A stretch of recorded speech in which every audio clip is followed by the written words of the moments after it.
Муну эмне себептен көтөрүп чыкты деп ойлойсуз сиз? А зачем вы снимаете? Вы меня спросили вообще? Уберите камеру.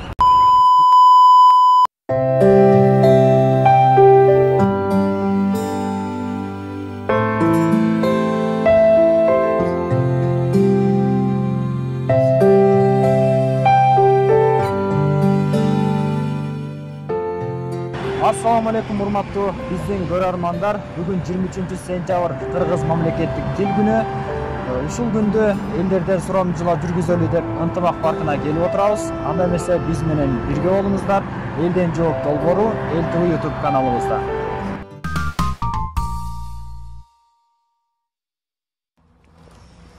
Assalamu alaikum байке. Биз Кыргызстандын мамлекеттик желегин көтөрүп чыктык. Муну эмне себептен көтөрүп чыкты деп ойлойсуз? Кыргызстан желеги, бир эле желегибиз бар, ошону көтөрүп чыктык, бирок жөн эле көтөрүп чыга бербесек керек мында. Бир себеби бар. Эмне деп ойлойсуз сиздин оюңуз боюнча? Себеби?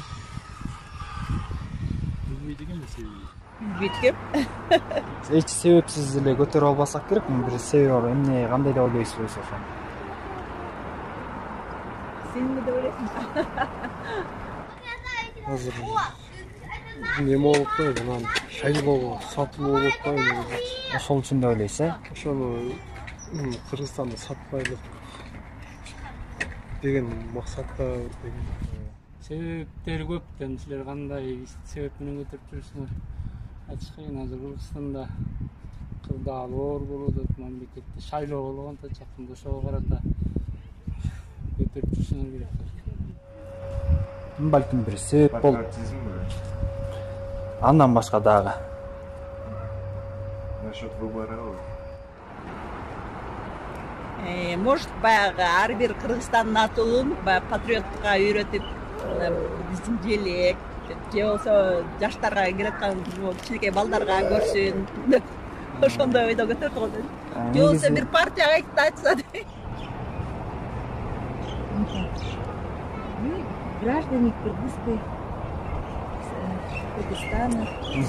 Бардык бул жактан адамдардын бардыгынан сурап көрдүк, бардыгы ошол шайлоо туурасында айтып атат, бирок биздин шайлоого эч кандай тиешебиз жок. Себеби бүгүн Кыргыз мамлекеттик тил күнү. 23-сентябрь. Биздин бүгүнкү максатыбыз ушул кыргыз тили күнүн адамдар билет экенби, кайсы күнү кабыл алынган, ошол жөнүндө сурайлы деп атабыз. Кыргыз тил күнү кайсыл жылы кабыл алынган?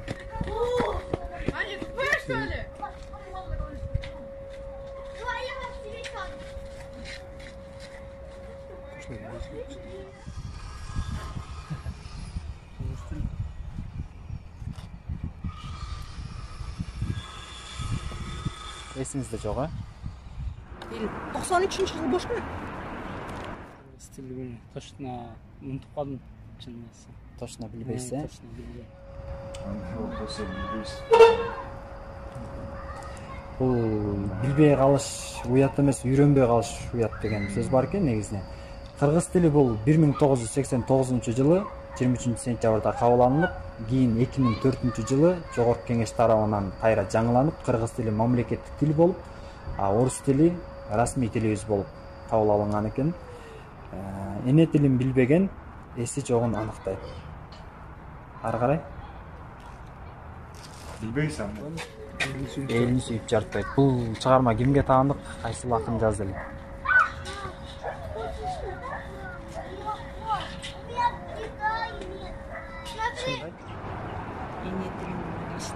Билбейт экенмин. Эне тилин сүйбөгөн элин сүйүп жаратпайт. Бул чыгарма кимге таандык экенин билесизби? Жок. Эне тилин билбеген эси жогун аныктайт. Ары карай? Эне тилин сүйбөгөн элин сүйүп жаратпайт. Биз ошол ар бир адамга келип сурамжылоо жүргүзүп дегенде ошол көпчүлүк эле эстей беришпейт мамлекеттик кызыл даталуу күндөрдүчү. Ошолорду адамдарга эскертип, тилибизди даңазалайлы, тилибизди барктайлы деген максатта чыгып отурабыз, сурамжылоо жүргүзүп. Бул желекти кармап жалпы биздин телекөрүүчүлөргө өзүңүздүн каалоо тилегиңизди куттуктооңузду айтып койсоңуз болот. Эдейс Кыргызстан тынчылык. Алдыда шайлоолор тынч өтсүн. өнөксүн Кыргызстан. Ошол майрамдар менен тил. Бүгүнкү тил майрамыңар менен баарыбызды тил майрамыбыз менен куттуктайм. Тилибиз эч качан жоголбосун. Баарынан өкүнүчтүү могу кичинекей балдарга баягы кыргызча үйрөтпөй, орусча үйрөтүп кээ бир балдар билбейт экен, действительно кыргызча билишпейт экен. Ошол эң жаман деп ойлойм да, тил жоголгон эле уже бул бир улуттун жоголгонуна барабар да. Ошон үчүн тилибизди жоготпой, баарыбыз тең нукура кыргызча сүйлөгөнгө мектептен баштап, садиктен баштап ушундай жакшы эмелерди үйрөтсө болот деп ойлойм да.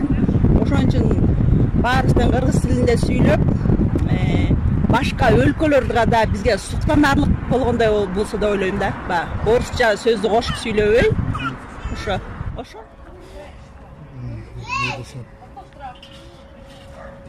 бүгүн тил кыргыз тилин өзүгө расмий тил кылып алганыбызга мына 31 жыл болуптур. Ушу кыргыз элиме кааларым тынччылык болсун, ден соолук болойлук. Эркиндеп өсө берсин кыргыз тил. Жалпы ушу кыргыз эли не деп айтам, даже не знаю. Мен биринчиден кааларым биздин молодежь азыркы кыргыз тили көбүнчөсү билбейт. Ошо өзүнүн кыргыз тилин так сүйлөгөнгө ошону каалайм да. Мисалы үчүн азыр балдардын көбү кыргыз балдар билбейт да кыргызча сүйлөгөн. Мен балдарым билбейт. Ошо развивать этиш керек, унутпаш керек да. Кыргызчылык болсун, самый главный Кыргызстанда. Андай жакта эмет көрөбүк, жаман көрбөсүң. Урматтуу көрүүчүлөр, биз ынтымак сейил багына келип, адамдардан сурамжылоо жүргүзүп көрдүк. Биздин колубуздагы мамлекеттик желегибизди көрүп, адамдардын 90% силер шайлоо туурасында келдиңер деп бизге жооп узатышты.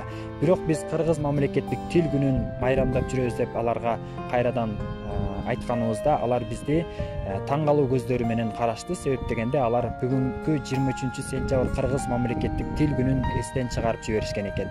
Биз кайсы жылы кабыл алгандыгын айтып, аларга түшүндүрүү иштерин жүргүздүк. Бирок тилекке каршы эч бир адам туура жооп айтылган жок.